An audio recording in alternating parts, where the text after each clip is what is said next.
Well, apologies for that, folks. They were doing a couple of interviews down the pit lane with two different microphones. Left me up here with my microphones. Already a great battle out the front between Jesse Stroud and Taupo Walker. Jesse went across the start-finish line in the lead spot, but Taupo got him in turn one. Remember, Taupo crashed in the earlier race there in the turn one, but now that battle's changed. It is Jesse Stroud's come in on the front, dived up on the inside of turn 7. This is a Suzuki Jitsu Club class, brought to you by Mead Speed. People said these bikes would be slow. Yeah, they're slower, but look at the pack of them out there, and all fighting all the way through here at Taupo Motorsport Park. We're watching the bikes come onto the front straight. It is still Jesse Stroud in the front. There's a weight limit there, and they are observing it this weekend, so they weighed Jesse Stroud after the first race, and looking at getting some scales and actually doing it in pit lane, and just to make it spick and span and make sure the rules are adhered to. Jesse Stroud comes onto the front straight. You'll see his brake light coming on at the end of turn 1. And Taupo Walker, there's a bike length in. It's all about slipstreaming along here. All about slipstreaming. Did I get a lap record for this class in the last one? Taupo Walker goes up on the inside, Neil Ritchie. Oh, indeed, if there isn't a lap record, one's certainly going to be created today, Spider, that's for sure, because this is their first official outing, and we'll be calling it the Jixers, of course. It's the GSXRs, or we love them as Jixers, and these little fabulous 150s are what a bike Suzuki have had out of their stable for this one, and an opportunity to get them here in New Zealand, and already more of them have been sold for racetracks than they have been for the streets, although, of course, part of the Suzuki Fest. No, they've sold 3 times the amount. They've sold over 100 of these bikes, I believe, my understanding. Well, that's good. There's still bikes available. There's a big problem going on there, 3rd, 4th and 6th out of turn 5. Somebody stood up there and stood the other 2 bikes up. Meanwhile, the lead bikes go into turn 7 here at Taupo Motorsport Park. The black leathers of Jacob Stroud, Alpine Stars out in the front there. He's got a little bit of edge here. Taupo Walker's trying to reel him in, but nothing going on there. We go back to the third place, and it is Clark Fountain and JB Sabretz, and Scott Hawkes and Blake Ross are out there having a big dice as well. 4 bikes go onto the front straight. There's a little wee place where they're trying to cut the corners here, and they've been told at riders briefing for motards and this class on the same short track that there will be a penalty, and there is people going out there watching that, so that's all part of the drama of racing. We've got a bike down here and coming onto the start-finish straight as well.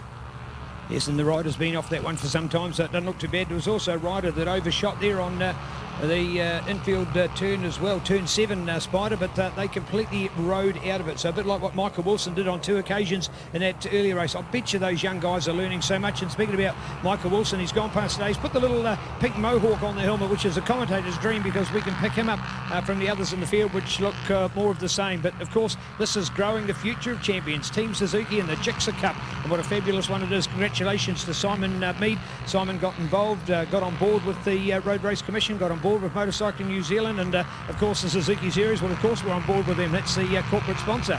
But indeed, to make an opportunity for get all of these bikes together in this class, controlled tyre, thanks to Dunlop and the Forbes and Davies New Zealand distributors. So great to see Shane from Crown Kiwi and the Alpine Star Bell helmet combination up there to be looking after the riders as well. So it's just fabulous. So if you know of anybody that wants to get involved in racing, this is the way to do it. And an honour to see people out there like Clark Fountain, Ross Blake. These are kids that have come from a motocross background. Doesn't matter about the name motocross. Think about it as a learning ground of motorcycling. You've only got to go back, of course, to everybody from Russell Josiah to Simon Crafer to Aaron Slight to the list goes on. Tony Rees, of course, they all come from a dirt background. That's where you learn the basics of motorcycling, and that's why we want that school of young mini and junior motocrossers to become riders of the future in our road racing sport. So bring it on. More kids that are in that sport, the better. There we go with 15. Look at, oh no, there he goes. He's looking down at the bike. He's looking down the bike. In fact, something happened with his foot peg, because he had to push his foot peg down again. Unsure as to why. I reckon he slid right out into the arm cone. One of the problems with these GSX 150Fs is the left foot peg comes with a spring to sit it up there. The right one, because of the Kickstarter, means that the foot peg comes up, and some of them have managed to get new springs here. It means if it does flick up, they've got to do exactly this. So that's a bit of bike preparation, a bit of knowledge. These guys have got to learn from each other. Some of them will keep secrets from each other, but learn from each other as this class develops. I've heard a few knockers on this class out there. Mate, you can't knock this. It is just absolutely excellent racing. Look at those 5 bikes going into turn 5 there. Jesse Stroud's got about a 1.5 second lead, and that's all due to a mistake, well, due to his good riding, but also a mistake from Taupo Walker. Interesting where Taupo is much stronger coming into turn 1 and out round out turn 1. I think Jesse's strong point is turn 6 and turn 7. Coming out of turn 5 into turn 6 and 7, you'll see them going off towards the front straight. So Jesse Stroud in the front, followed by Taupo Walker, and this group there of Clark Fountain, Scott Hawkes, Blake Ross, Thomas Newton, JP Sabretz.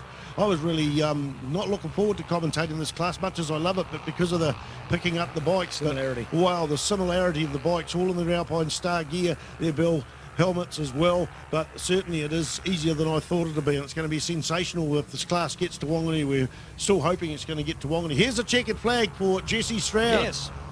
Great effort there, Jesse, to take it, looking out for Taupo as well. He got there a little bit closer, and here we go with Clark keeping it down. Oh, could have been a change. Back in there, no, I don't think it was. Blake was the one. I'll tell you what, he was under some pressure, and Blake nearly overtaken by Juan there, but Blake held it. The man who got third last time back to 6, so we're going to have a new podium because Taupo went out last time. Scott's joined him, and Clark's gone back to 4, so there was a change. There was 2 changes within that group, so the Juan and Blake one, I think it was a change after all now in reflection, but also for the third place on the podium, Scott Hawkes getting Clark Fountain up there as well, and the number 40 Spider, he's the one who's lying over there, thank you, and we've had another one over here on the inside as well, so unsure as to what happened with that one, but there we go, a completely different podium this time. 15 Jesse Stroud over the 31 of Taupo Walker, and we can ask him the question as to what happened last time, and then check out the 41 then. And I'm just going to go back to our 41 in the program of Scott Hawkes out of fielding, courtesy of Carter Tyres and Streeters Motorcycles.